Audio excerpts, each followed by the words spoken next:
പുതിയ തട്ടിപ്പ്, ഉയർന്ന സുരക്ഷാ മുന്നറിയിപ്പ്. എല്ലാവരും സൂക്ഷിക്കുക. വീട് കൊള്ളയടിക്കാനുള്ള ഏറ്റവും പുതിയ മാർഗവുമായി ഒരു തട്ടിപ്പുകാർ ഹോം അഫയേഴ്സ് ഓഫീസർമാരായി നടിച്ച് വീടാന്തരം കയറുന്നുണ്ട്. അവരുടെ കൈവശം രേഖകളും ആഭ്യന്തര മന്ത്രാലയത്തിന്റെ ലെറ്റർ ഹെഡും ഉണ്ട്. കൂടാതെ വരാനിരിക്കുന്ന സെൻസസിനായി എല്ലാവർക്കും സാധുവായ തിരിച്ചറിയൽ കാർഡ് ഉണ്ടെന്ന് സ്ഥിരീകരിക്കാൻ അവകാശപ്പെടുന്നു. അവർ വീടുകൾ കൊള്ളയടിക്കുന്നു. സർക്കാരിന്റെ ഭാഗത്തു നിന്നും അത്തരത്തിലുള്ള ഒരു നടപടിയും ഉണ്ടായിട്ടില്ലെന്നത് അറിയുക. ദയവായി ഇത് നിങ്ങളുടെ അയൽപക്ക ഗ്രൂപ്പുകളിലേക്കും മറ്റും അയയ്ക്കുക. അവർ എല്ലായിടത്തും ഉണ്ട്.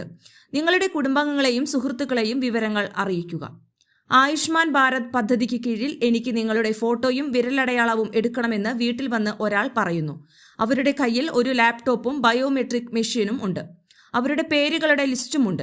അവർ ഒരു ലിസ്റ്റ് കാണിച്ച് ഈ വിവരങ്ങളെല്ലാം ചോദിക്കുകയാണ്. ഇതെല്ലാം വ്യാജമാണ്. ദയവായി അവർക്ക് ഒരു വിവരവും ആരും നൽകരുത്. സർക്കാരിന്റെ ഭാഗത്തു നിന്നും അത്തരം ഒരു നടപടികളും നടക്കുന്നില്ല. എല്ലാ വീടുകൾ കൊള്ളയടിക്കാനുള്ള പുതിയ കവർച്ച സംഘത്തിന്റെ പുതിയ തട്ടിപ്പുകളാണ്, പ്രത്യേകിച്ച് സ്ത്രീകളോട്.